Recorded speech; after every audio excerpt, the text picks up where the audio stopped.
9 साल, कल उसमें सबसे महत्वपूर्ण 30 तारीख, मतलब 5 साल भारत के इतिहास में, आजाद भारत के पहली गैर कांग्रेसी सरकार दोबारा चुनी गई। मोदी दोबारा चुने जाने के भी 5 साल बिताए, लेकिन 9 साल की वो क्रेडिट सरकार मुझे लगता है कि इस बार उस प्लानिंग में दिखाई नहीं दे रही है।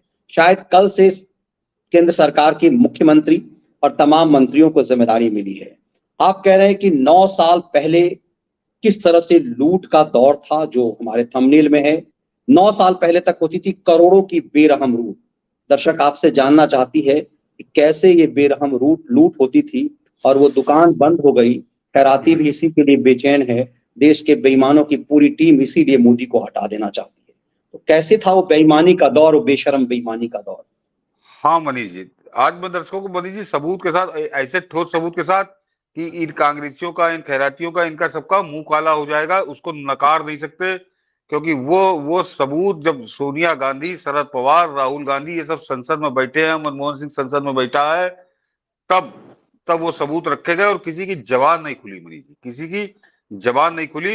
मनीष जी जरा ट्वीट एक करके दिखा दीजिए, मैंने 1 नंबर 2 नंबर 3 नंबर करके डाले हैं, दर्शक उसको सुन लेंगे। उसके बाद मैं स्पष्ट करूंगा और ये बताऊंगा कि आज ये क्यों दिखा रहा हूं, ये दर्शक जरा जान लें। पहला वाला एक एक करके दिखाइएगा मनीष जी, पढ़ के बता दीजिए उसके बाद। अध्यक्ष जी, ये सुषमा जी हैं। जब कभी भी इनको सुनता हूं तो बड़ी अंदर से बड़ी पीड़ा होती है। इनका ना होना बहुत सचमुच दिल को छूता है। किसी नेता के ना रहने पर यदि हुआ तो सचमुच बीजेपी कवर करने के दौरान यदि किसी नेत्री के साथ एक विशेष लगाव था तो सुषमा जी थी। जब भी इनको सुनता हूं तो भावुक हो जाता हूं। सुषमा जी का क्या, सतीश जी ने ट्वीट किया है उनकी वीडियो को।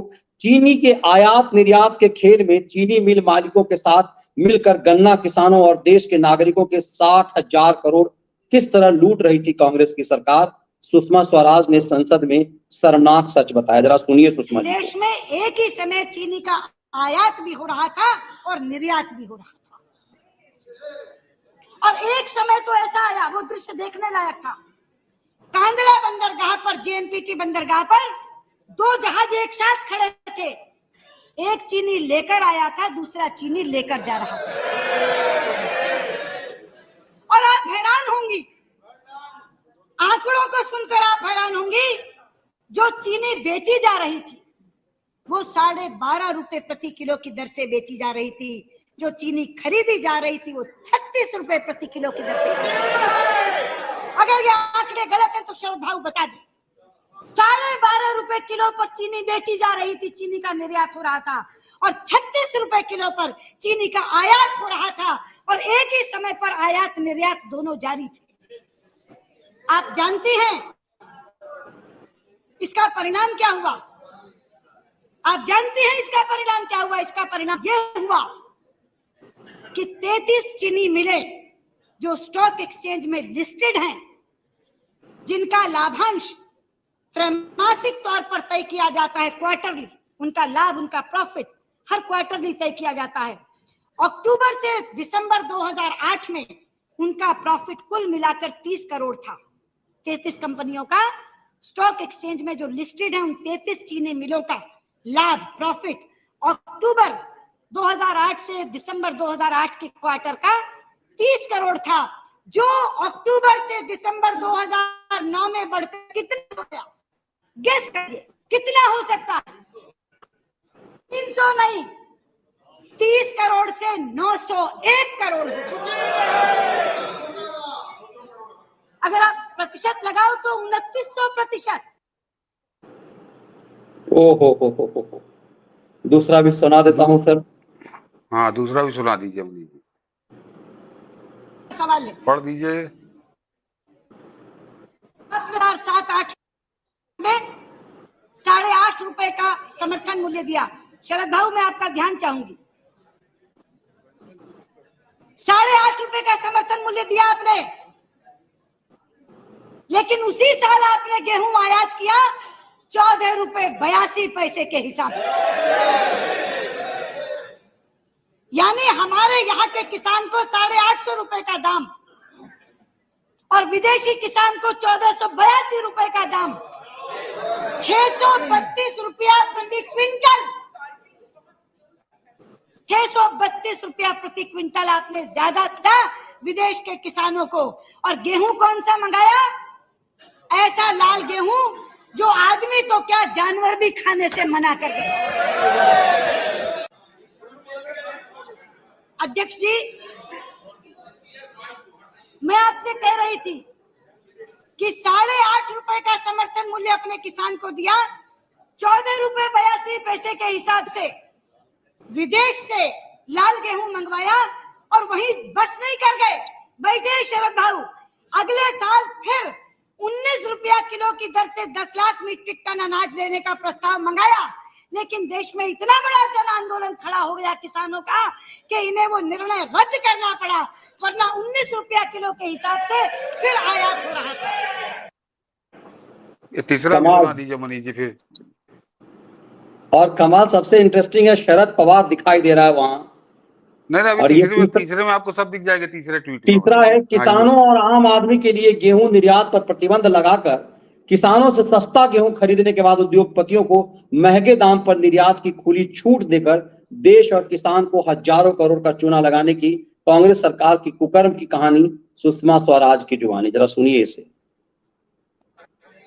इसमें घोटाले का दूसरा पहलू बताना चाहती हूँ। घोटाले का दूसरा पहलू यह है कि सन 2007-8 में ये कह दिया गया कि गेहूं के निर्यात पर प्रतिबंध है, बैन कर दिया गया, ostensibly it was banned। लेकिन आरटीआई में क्वेरी लगी, उसमें एक व्यक्ति ने पूछा कि क्या गेहूं का कोई निर्यात इन सालों में हुआ है, और उसका जवाब आया कि 2007-8 में भी निर्यात हुआ, 2008-9 में भी निर्यात हुआ और 2009-10 में भी निर्यात हुआ। और मैं अगर आपको बताऊं किस दाम पर हुआ तो आप हैरान रह जाएंगे। ₹14.82 पर आयात करते हो, ₹19 पर आयात करने का प्रस्ताव करते हो, लेकिन निर्यात हुआ 2007-8 में ₹10.01 के हिसाब से। 2008-9 में निर्यात हुआ ₹13.02 के हिसाब से, और 2009-10 जब आटा ₹20 किलो चल रहा है, निर्यात हुआ ₹12.51 के हिसाब से। आप कहते हैं घोटाला नहीं तो और क्या है? आपका अपना उपभोक्ता भारतवासी बाजार से ₹20 किलो के हिसाब से आटा खा रहा है और भारत की सरकार प्रतिबंध के बावजूद ₹12.51 के हिसाब से 2009-10 में निर्यात कर रही है। ये घोटाला नहीं तो क्या? ये तो अमिताभ बच्चन की फिल्मों में अक्सर जिस तरह से खलनायक होते थे, जब कैमरा अंत में जो है जब यूं चलाया गया है, पैन किया गया है, तो आप सोनिया गांधी के मुंह में चबाते हुए एकदम दिख रहा होगा कि किस तरह से लूट की हिस्सेदारी का पता इसे है, और शरद पवार का चेहरा। सर इसकी व्याख्या कीजिए। मनीष जी, इसीलिए सुषमा स्वराज के जो मैंने अंश काट के डाले हैं कि ये जो बात में है कि आपने देखा कि शरद पवार भी बैठा है, सोनिया गांधी भी बैठी है, मनमोहन सिंह भी है, सबके सामने देश की संसद में सुषमा स्वराज इनकी धज्जियां उड़ा रही थी, इनके लूट को, इनके घोटाले को, घपले को नंगा कर रही थी। और ये जो अभी उन्होंने जो आंकड़ा बताया, दोबारा दर्शक सुन लेंगे इसको ट्विटर पे, कि इसका जब कैलकुलेशन करिए तो मनीष जी ये करीब 1.5 लाख करोड़, ये 1.5 लाख करोड़ की लूट है। केवल चीनी का जो उन्होंने बताया कि ₹12 के हिसाब से बेची जा रही थी और ₹36 के हिसाब से खरीदी जा रही थी। मनीष जी ऐसा कहीं हो सकता है? सुषमा जी ने बताया कि उसी दिन कि एक जहाज में ₹12 किलो के हिसाब से लाद के बेची जा रही थी और ₹36 किलो के हिसाब से खरीद के आया जहाज से चीनी उतर रही थी। और मनीष जी ये दर्शक जान लें कि उस साल देश में 1880 करोड़ किलो, मैं किलो बता रहा हूं, वैसे 1.88 करोड़ टन चीनी का उत्पादन हुआ था। और अभी आपने सुषमा जी से सुना कि ये विदेशों में ₹12 किलो के हिसाब से बेच रहे थे और 2010 में चीनी हिंदुस्तान में ₹42 किलो बिक रही थी। 40 और ₹42 किलो, ये आज से 13 साल पहले की कहानी है, जब कांग्रेसी सरकार। तो मनीष ये खेल, आप तो पत्रकार है तो आप समझ सकते हैं कि जो चीज ₹12 की थी उसको विदेशों से ₹36 की क्यों खरीदा जा रहा था। ये जैसे मनी लॉन्ड्रिंग होती है, ये राउंड ट्रिपिंग हो रही थी। हमारी ही चीनी ₹12 में खरीद कर बाद में हमको ₹36 में बेची जा रही थी। किसको कट मनी मिल रहा था? सरकार के अलावा कौन ले सकता है इसको? सिवाय सोनिया गांधी, शरद पवार, इनकी सरकार थी, मनमोहन सिंह, इनके अलावा और कटमनी किसको मिला होगा? इस सरासर लूट, ये सरासर आंखें खोल देने वाली लूट, सरेआम लूट, बेरहम लूट, बेशर्म लूट, ये इस तरह से होती थी। और मैं दर्शकों से हमेशा कहूंगा मनीष जी, ये कांग्रेसी जब 2014 के दाम बताते, 2014 पे मत जाइए। 2014 में तो किस तरह इन्होंने 25 अरब डॉलर का कर्जा लेके डॉलर के दाम गिराए थे।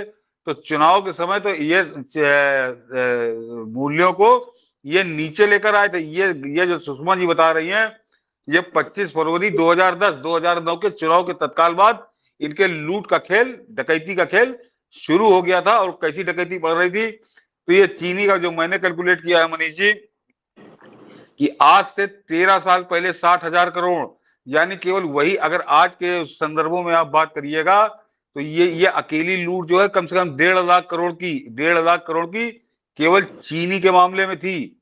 गेहूं वाला उन्होंने बताया कि 8.5 रुपए में या हिंदुस्तान में, उसके बाद निर्यात पे प्रतिबंध लगा दिया। लेकिन अपने लोगों को, राहुल गांधी कहते हैं ना सूट बूट की सरकार, उद्योगपतियों की सरकार, कि अपने लोगों को निर्यात की छूट दे दी और वो निर्यात कर रहे थे 12 रुपए 14 रुपए पे।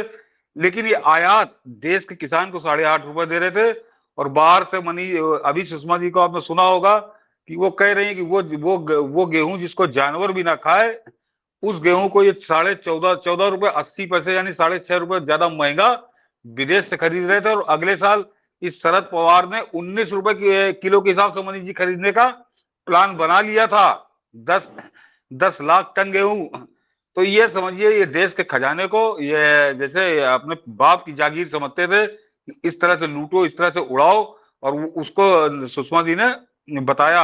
और मनीष जी दूसरा और बता दूं कि ये लूट कैसी होती थी, इनकी लूट खसोट, कि इसको आप समझिए कि ये कैसे ये व्यापारियों के, ब्लैक मार्केटियों के, काला बाजारियों के ये सरपरस्त थे। ये उनके लिए देवता के समान थे, जो अब जो 9 साल से नहीं हो पा रहा, इसीलिए तिल मिलाए हुए हैं। 2-3 उदाहरण दिए देता हूं मनीष जी, कि गेहूं का जो मनीष जी 2010 में, जिस समय सुषमा जी बात कर रही है, कि गेहूं का मनीष जी जो समर्थन मूल्य था वो 10 रुपए 80 पैसे किलो का था। और आटा तब भी 20-22 रुपए किलो बिक रहा था। आज केंद्र सरकार जो है 21 रुपए 25 पैसे दे रही है किसान को, 21 रुपए 25 पैसे किलो समर्थन मूल्य है। और आटा आज भी 30-32 रुपए किलो है। तो जरा आप सोचिए कि ये बीच का जो मार्जिन था हजारों करोड़ का, वो भी मैंने कैलकुलेट पूरा किया मनीष जी, कितना उत्पादन हुआ, कितना बिका। तो करीब करीब वो 30,000 करोड़ रुपए की लूट थी केवल एक साल में, 2010 की। अभी समझाऊंगा तो बहुत उसमें समय लग जाएगा। और अभी आपको एक और तथ्य बता दूं कि मूंग की दाल मनीष जी, कि 2010 में जब ये सुषमा जी बोल रही है, उस समय मूंग की दाल 85 रुपए किलो थी। और किसानों को समर्थन मूल्य जो सरकार दे रही थी, ये 27 रुपए 60 पैसे दे रही थी। आज भी मूंग की दाल 110, 112, 115 रुपए है। और किसानों को ये मोदी सरकार 77 रुपए 55 पैसे प्रति किलो का समर्थन मूल्य दे रही है। यानी समझिए करीब करीब 2.5 गुना ज्यादा दे रही है। लेकिन मूंग के दाल के दाम 2.5 गुना नहीं बढ़े हैं, मूंग के दाल के दाम वहीं पे हैं। अरहर का मनीष जी 23 रुपए किलो 2010 में दे रही थी, तब भी दाल 86 रुपए बिक रही थी। आज भी 90 और 100 रुपए में है। लेकिन ये 23 रुपए किसान को दे रहे थे, और मोदी सरकार 66 रुपए दे रही है। 66 रुपए, यानी ये भी 2.5 गुने से ज्यादा दे रही है। उड़द की दाल मनीष जी, ये और है कि उड़द की दाल ये कांग्रेसी जब दे रहे तब 86 रुपए की बिक रही थी बाजार में। और ये किसानों को समर्थन मूल्य दे रहे थे 25 रुपए प्रति किलो का। आज भी वो 110-200 के बीच में ही उसकी रेंज है। और मोदी सरकार वो 25 रुपए जो ये दे रहे थे, उसको बढ़ाकर 66 रुपए कर चुकी है, 66 रुपए प्रति किलो, यानी 2 से 2.5 गुना। ये जो कांग्रेसी कूदा करते हैं ना कि कब किसानों की आय दुगनी कर दी, कैसे करोगे, तो किसानों को तो लूट रही थी कांग्रेस की सरकार। ये सारे आंकड़े, ये सारे तथ्य अभी आपने सुषमा स्वराज को सुना, और बाकी अभी मैंने सामने रखा। तो आप समझ सकते हैं कि ये और आज हम लोग इसी बात को इसलिए लेके आए, हमने मनीष जी ने तय किया कि कल मोदी सरकार के दूसरे टर्म के 30 मई को पूरे हो रहे हैं 4 साल। तो इस मौके पर उपलब्धियों की तो बात हम लोग कर चुके, कई 2-3 एपिसोड उसमें जिक्र किया। और सरकार अपनी तरफ कर रही है, मंत्री भी आ रहे हैं, लेकिन जरा अंतर समझिए कि किस तरह से लूट होती थी। ये लूट, इस तरह की लूट का एक भी उदाहरण पिछले 9 साल में नहीं है। और ये आपको दस्तावेजी, वो तो सुषमा जी जो बोल रही हैं वो तो संसद के अंदर बोल रही है। सोनिया गांधी, शरद पवार, मनमोहन सिंह, राहुल गांधी सब डटे हुए थे संसद में, और सबके अभय मनीष जी ने बिल्कुल सही कहा कि जैसे खलनायक के होते हैं चेहरे, सबके चेहरे पर हवाइयां उड़ रही हैं, किसी ने उठकर सुषमा जी को रोका नहीं। तो समझ लीजिए कि इनकी लूट एक खुलेआम करते थे, सनसनीखेज लूट करते थे, बेशर्मी से बेरहमी से लूटते थे। और किस तरह लूटते थे ये अभी आपको बाद में मैंने कुछ और तथ्य बताए। तो ये अंतर आया है मोदी सरकार और उस कांग्रेस की लुटेरी सरकार में। बिल्कुल सर, मैं तो कहूंगा व्यूअर्स को कि इस हिस्से को जरूर आप वायरल कीजिए। ये तो मेरे लिए भी सर चौंकाने वाली खबर थी। ये मुझे लगा था कुछ ऐसी चीजें होंगी।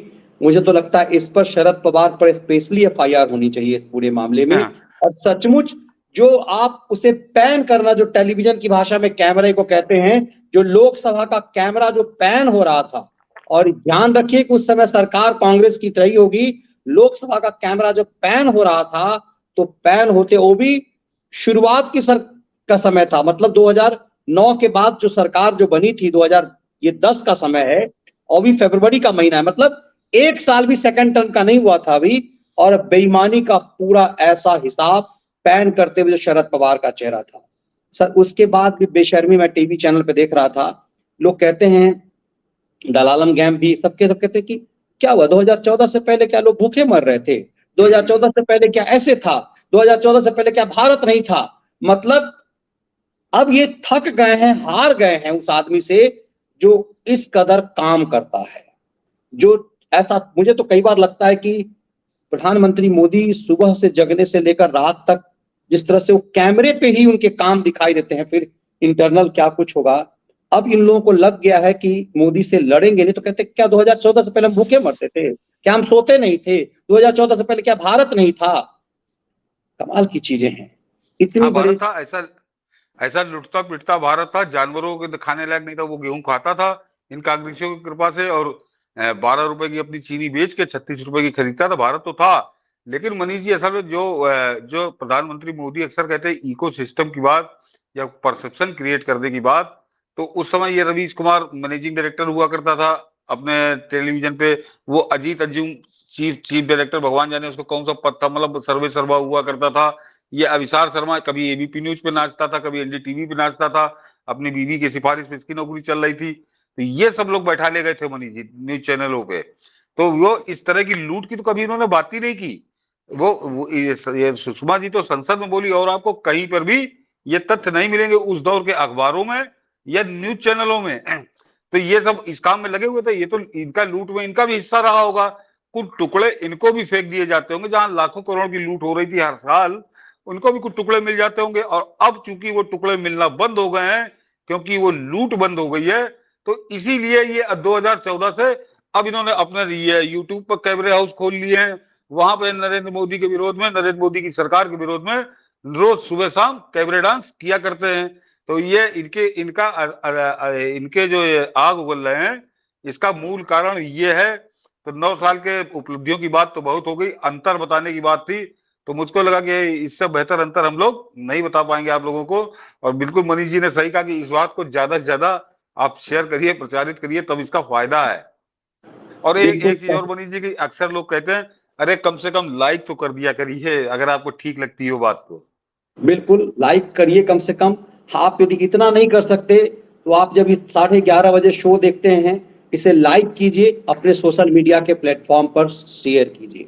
बहुत धन्यवाद प्रतीक जी। मगर इतने महत्वपूर्ण फैक्ट देखिए, इसमें एनर्जी लगती है। यदि सतीश जी ने कितना रिसर्च करके सुषमा जी के 3 वीडियो लाए होंगे, देखने वाले को कई बार लगता है कि अच्छा ये 3 वीडियो ला करके सतीश जी ने बता दिया, इसके पीछे दिन भर एनर्जी लगती है।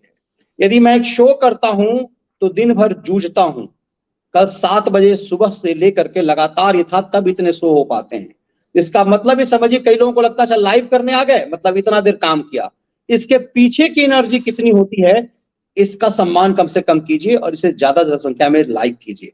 ये 3 वीडियो यदि सतीश जी ने निकाला है, इसके लिए संसद की कितनी प्रोसीडिंग उन्होंने सुनी होगी, और उसमें से छन करके आया होगा। तो यूं ही नहीं होता है।